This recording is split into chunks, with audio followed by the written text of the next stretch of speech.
심의 받으래서 심의 받았는데도 보건소에서 블로그 글 내리라고 연락이 왔어요. 뭘 어쩌라는 건지 모르겠어요. 블로그 심의 때문에 답답합니다. 심의까지 다 통과했는데도 30일 영업정지 처분이 나오는 이유. 심의 통과된 후에 혹시 내용이 수정됐거나 사진이나 링크를 넣거나 하는 변경사항이 있으셨나요? 아니면 심의 효력기간 3년을 깜빡하셨나요? 그런 상황이셨다면 1차는 경고, 이후 2차부터는 실제로 병원 영업정지 처분이 내려지게 될 수 있습니다.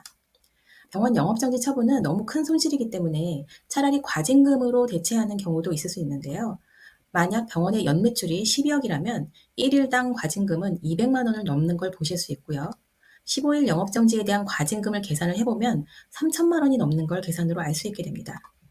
과징금은 병원 영업정지에 대한 차선책이자 대안이긴 하지만 과징금 자체가 영업정지보다 낫다고 절대 생각할 수 없는 큰 손실이기 때문에 이렇게 엄청난 과징금까지 가지 않게 하는 게 정말 중요하다는 거 이제는 아시겠죠?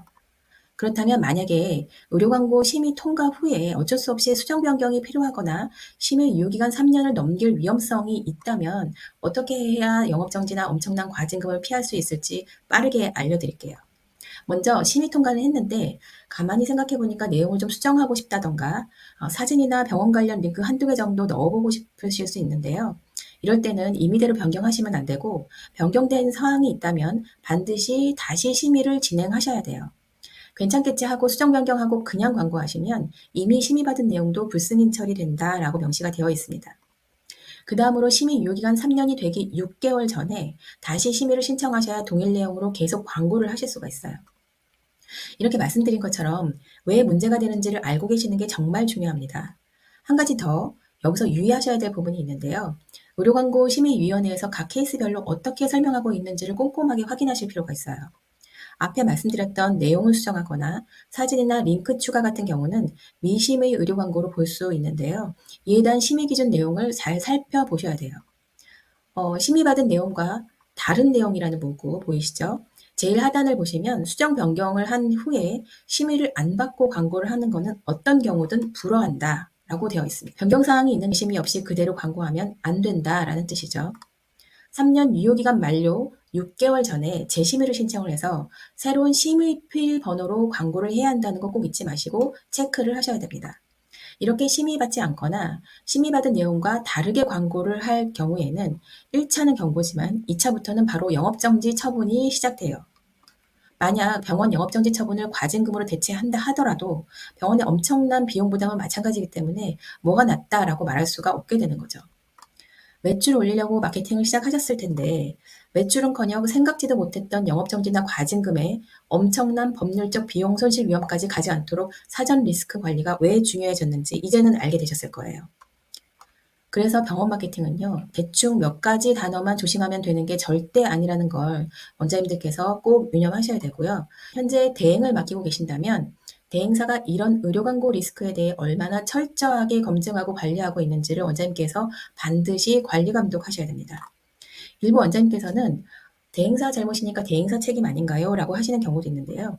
실제 이 내용에 관련된 실제 판례가 있습니다.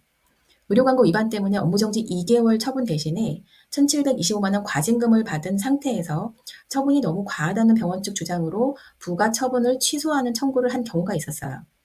병원 측에서 여러 주장 내용 중에는 대행사의 잘못이 있었다라는 내용이 있었는데요. 병원 측의 주장을 받아들이지 않았던 판결문의 내용을 보시면 병원 광고에 허위 내용이 게재되지 않았는지를 확인해야 하는 병원 원장님의 주의 의무를 강조하면서 대행사의 말을 믿었다고 해서 주의 의무가 경감되지 않는다면서 병원 측 주장이 받아들여지지 않는 실제 사례가 있었습니다.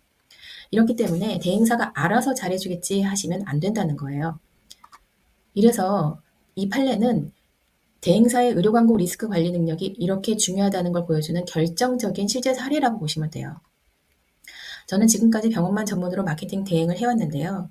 단순히 광고 대행이 아니었습니다. 병원의 마케팅 리스크를 낮추기 위해서 저만의 3단계 검증 과정을 통해서요. 촘촘하게 대응을 해오고 있었어요. 이렇게 단계별로 위험 요소가 발견이 될 때마다 하나씩 제거해 나가면서 콘텐츠의 리스크를 제로화해오고 있었고요.